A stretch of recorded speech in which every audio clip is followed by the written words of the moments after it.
Great. I'm going to put timestamps in the description below, so if you're looking for a specific thing, you can jump right to there. But this is like the shortest tutorial ever going to find, so just watch the whole thing. How do I even start this video? Welcome to my tutorial on web scraping, I guess. Today I'm gonna give you guys a step-by-step guide on how to web scrape in Python. This tutorial will be perfect for people who cheated their way through their CS major and are now looking for easy projects to bang out so they can put it on their resume. So if you're too lazy to look at documentation and you just want to be able to write a project down and say, I'm a software engineer and a data scientist, this video is for you guys. Okay, cool. So let's get started. Here's my screen. I'm using Python 3.7.0. I don't know if that matters. Probably not. First thing we want to do is install all the packages we're going to be using. So I'll be using Selenium for the web scraping. So just do pip install Selenium. Looks like I already have that, so I'm good to go. Okay, so we want to include from Selenium, import WebDriver, and the WebDriver is basically what will allow us to access the web page through the specific browser. And then from Selenium WebDriver.support.ui, we want to import select. And so that will allow us to select specific elements from the web page, and then import pandas just so we can store the data we're pulling from the web page at the end.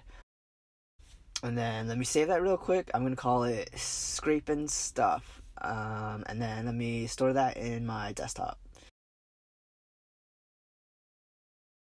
Cool. Okay, so now that we have all our packages imported, next thing we want to do is make sure that we can actually get this WebDriver running. And so what I'm going to do is I'm going to create this URL variable, and I'm just going to use it to store the string of the web page we want to access. So let me pull that up real quick. Okay, cool. So I got that. I just copy pasted the URL, and then I'm going to create this driver, which equals webdriver.chrome, since I'll be using the Chrome browser. And then I'll ask the driver to access that URL. So let me run that real quick and see what happens. Okay, so it looks like I got some errors. Okay, so I have to download the Chrome driver first. So you can just search up Chrome WebDriver, and then you should find a link to the downloads. Before you download it, first check to make sure which Chrome version you have. So let me check that real quick. Okay, so I have version 81, so I'll download that specific version of the Chrome WebDriver. I'm going to do that real quick. Okay, and then, so what you actually have to do is, once you have that downloaded onto your computer, you want to, in the parameters of the webdriver.chrome, you want to input the path to your Chrome driver that you downloaded. So I put it on my desktop, and then let's run that again. Okay, so no errors. Okay, cool. And then this thing just popped up. I didn't touch anything. And this window popped up, and it went to the URL that I specified. Cool. So the WebDriver works. You can actually see up there it says Chrome is being controlled by automated test software. Okay. So now that I have the WebDriver actually working, next step is to figure out what part of the XML stores all the information that I want to scrape. So if you go to the actual Facebook Careers website, and then let's just right click on the first job link, and then click inspect, and then this computer science thing should pop up. And see there in the code, you can see it says global mobility partner, just like it does on the website. And then if we click through these nested tags, we should find all the other information for that job. Right there it says Sao Paulo, Brazil. And then if we keep clicking through, we should see that people and recruiting right there, and the HR right there, just like it shows on the actual website. And so we want to take note of is the class that this information is stored in. And so for HR, it's under _ASEE, and then people and recruiting, it's under the same thing. I guess since both of them are describing like the department or the team that the job is stored in. And then for the location, Sao Paulo, Brazil, it's stored under the class _8SEN. And then the title of the role is stored under the class _8SEL. And then you can see there's kind of this hierarchy. So all of this is stored under the class _8SEF. And you can see it highlights that orange box in the website. And so this class is basically the container for a specific job. And so in this class, we also see here the href, which is, it holds the URL for the website that you will be redirected to if you click anywhere in that box. And then if I collapse this, you can see there's all these other class _8SEF, which stores all the other jobs posted on this page. And so if I expanded all those other ones, you would see kind of the similar hierarchy of showing the job title and the location and the department and the team that the job is for. Okay, so now that I kind of have an idea of how the web page is structured, I'm going to try to pull all that information next. Oh yeah, I figured out how to do dark mode. That's why it looks cooler now. So the first thing we're going to do is access those elements that contain the information we're trying to pull. So in Selenium, we have these different methods like find element by class name or find element by ID. And so this will find the first instance of a web element with that class name or ID or whichever specific method you're using. And I'll be using the one with class name since that's what we were looking at before. And then in parameters, just put in the class name that we found earlier. And then in Selenium, we can also do find elements, plural, by class name, and that'll return a list of all the web elements on that web page that contain that class name. And then I'm just going to store that in the variable jobs. Okay, now I'm going to make a for loop to iterate through all those job elements. And then let's see if we can just pull the job title from these elements. And when we were looking at the XML, we saw within the job element that there's a sub element that stored the title, and that had its specific class name. So let's pull that element, and then we can add .text at the end of that, and that will return whatever text is stored inside that web element. And then let's print that out, and let's try running this first.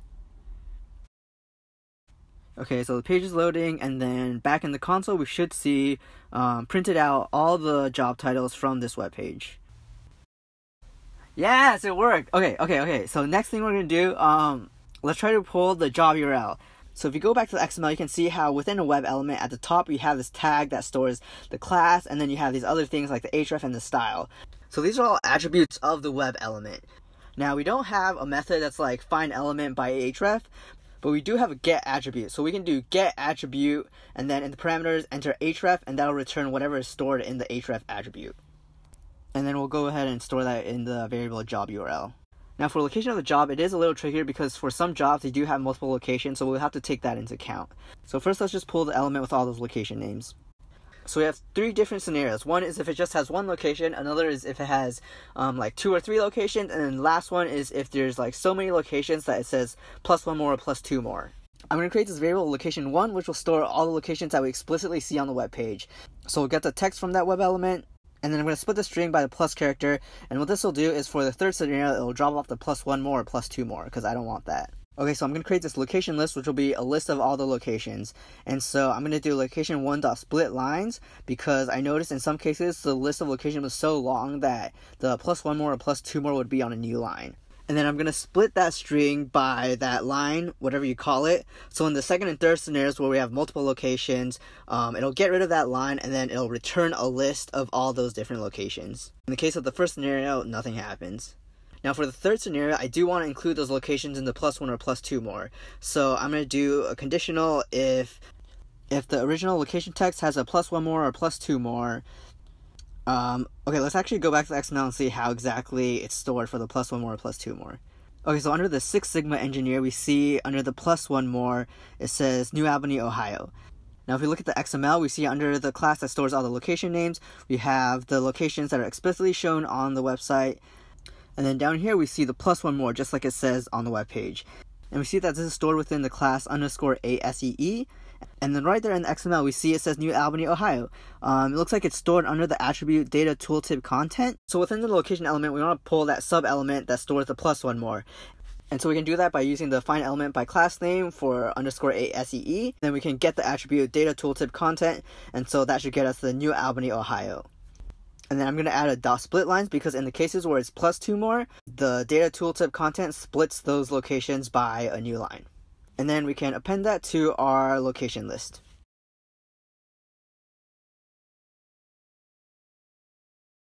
I also pulled the departments. I'm not going to explain how I did it. It's pretty similar to how I pulled the locations. And then at the bottom of the for loop, I'm going to add all this into a table job info. And so for each row, it's going to contain the title, location list, department list, and URL for each distinct job. And then let me declare that table up here, job info. And then once I'm done with the for loop, I'm going to convert this into a data frame just so it'll be easy for us to play with later. All right, let's run this.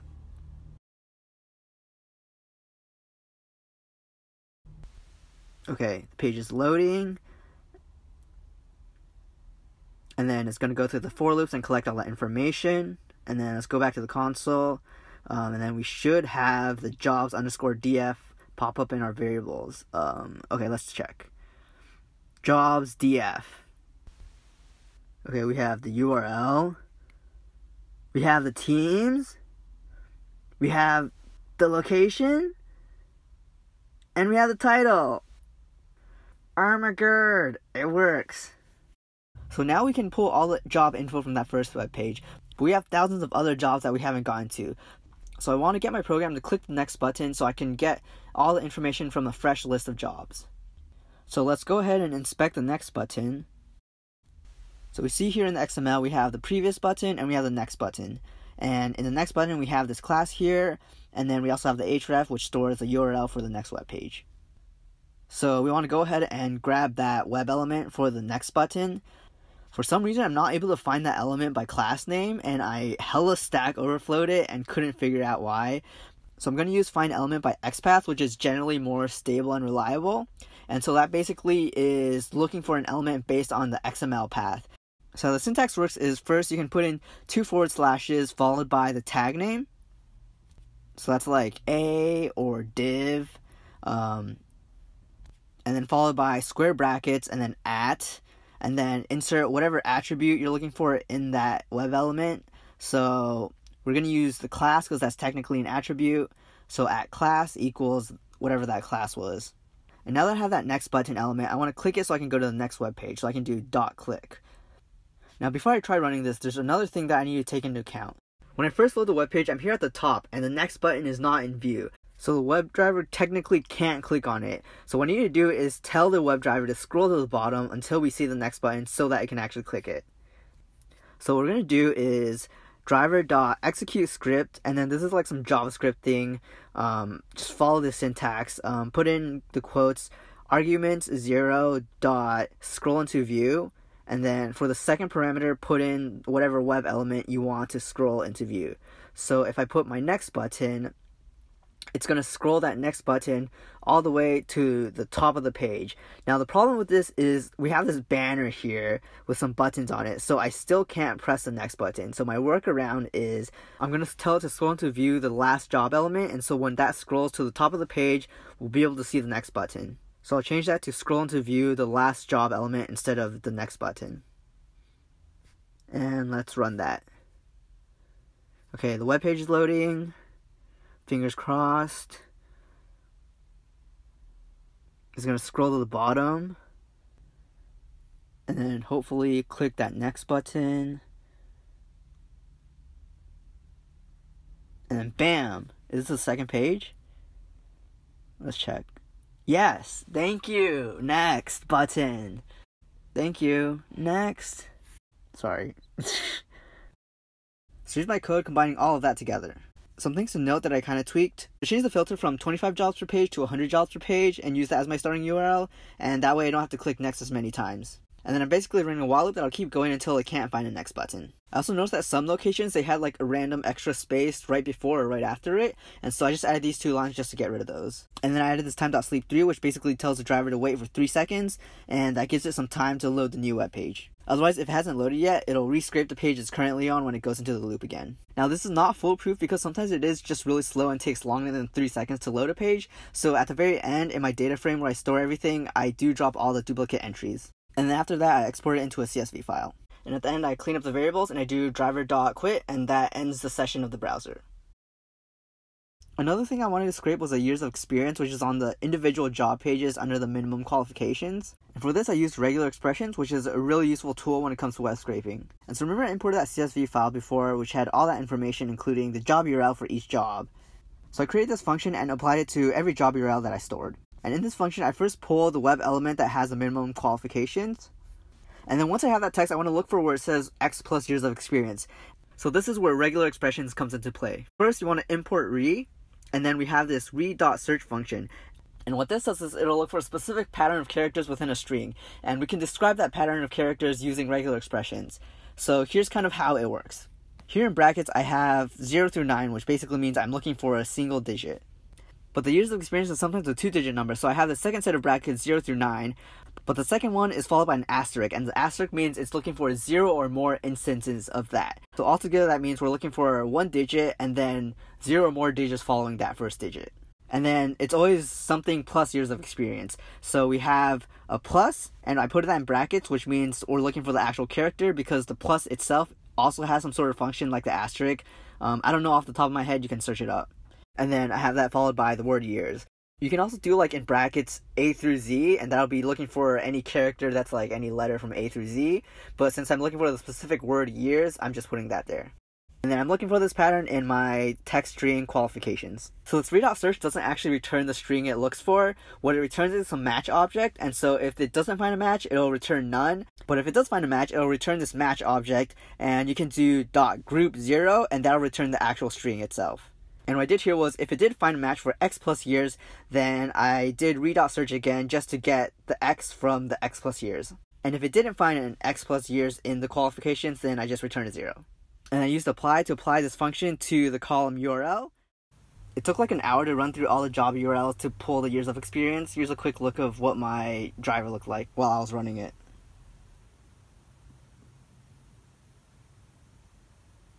Here's my output, and so you can see I have my leftmost column with the years of experience. Okay, I'm gonna take a break. I need to paint this fence first, but next thing I'm gonna do is some data visualization. This video is like more of a web scraping tutorial, so I'm not gonna go into detail of how I did it, but I'll show you kind of what I made. So for the data visualization, I used basemap and matplotlib libraries. I'm not gonna show you my code. You can look at the GitHub or whatever I hopefully link down below. Here's a map of all the office locations denoted by the red dots, and then the size of the dot is relative to how many jobs there are at that location. Here's the map zoomed in on North America. You can see Menlo Park has the most jobs, and then we also have a good amount of jobs in the Seattle-Redmond area, and then also New York City and Austin as well. And here's a pie chart with the distribution of jobs across different teams. Looks like Facebook's really invested in AR and VR right now.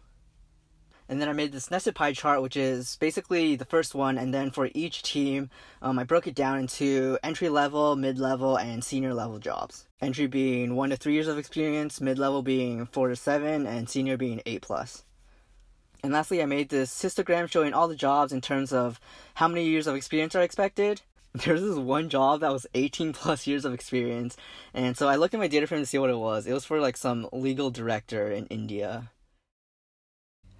When I was web scraping, I got the URL for all these job pages, but these job pages just have the description of the job, and that's where I got the years of experience from.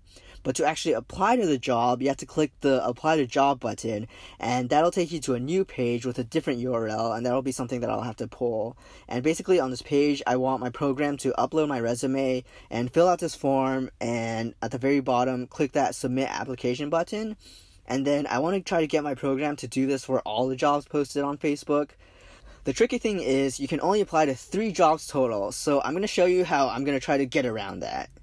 So I was thinking, how does the database system check if an applicant has already applied to 3 jobs? And they're not going to use your name because there's like 1,000 David Changs. And so if another David Chang already applied to 3 jobs, then I wouldn't be able to apply to any. But each David Chang has to have a different email address. So I think that's what they use as like their primary key. Okay, I don't know if you guys know this, but if you have a Gmail account, the handle part of your email address, if you add periods in it, it doesn't actually affect the email address, and it's all the same thing.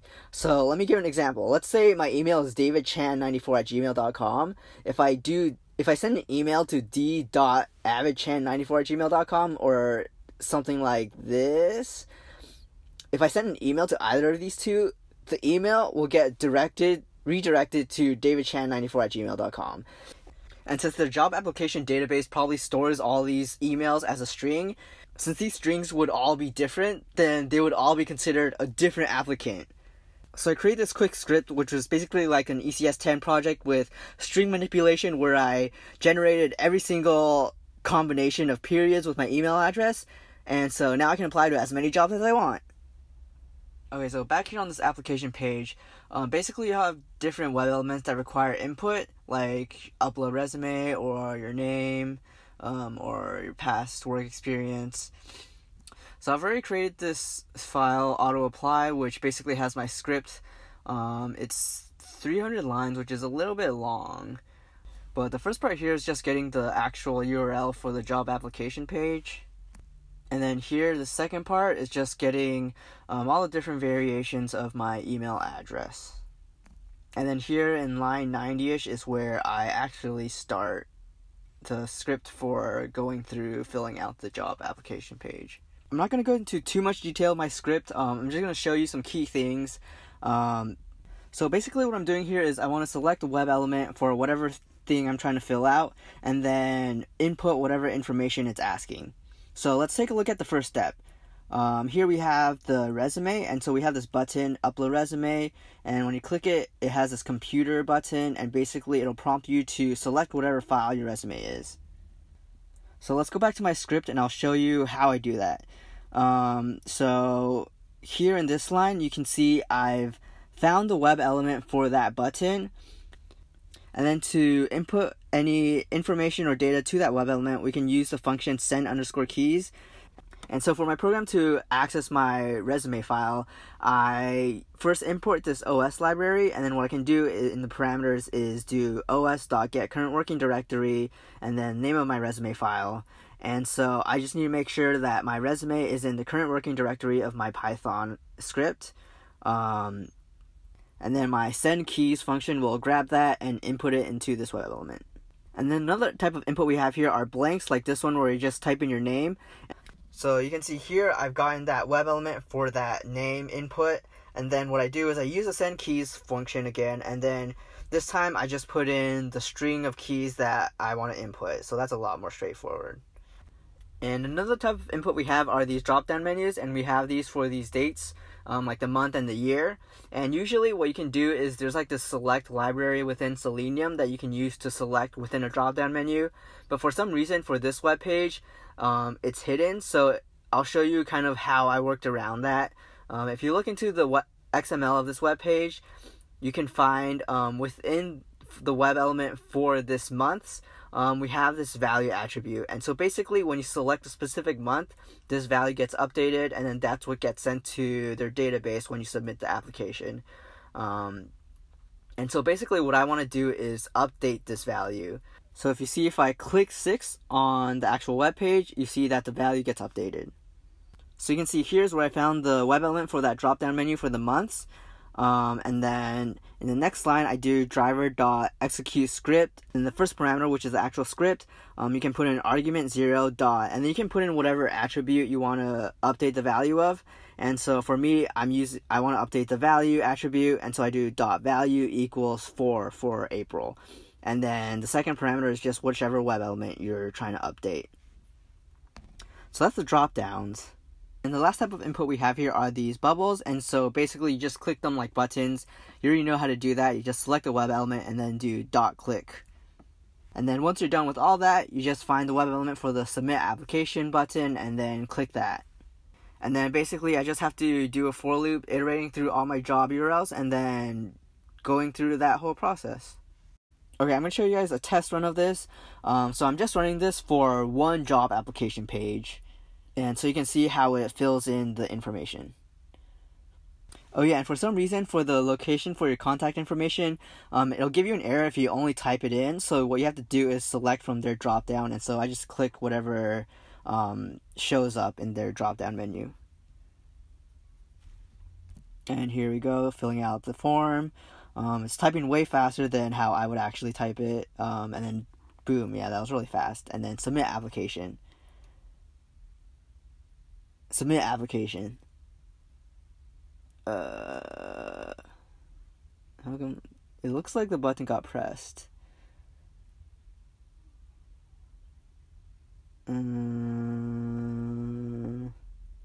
Oh, there. I think it was just being slow. Thanks. Your application has been submitted. Yay, it works. Okay, this worked for one job app. I'm gonna try running this for all the jobs. I don't know if this is gonna work. It might crash. It might have some issues accessing web elements for whatever reason. The website might mark me as a bot and then not let me apply anymore. So there's a lot of things that can go wrong here. Let's just try it.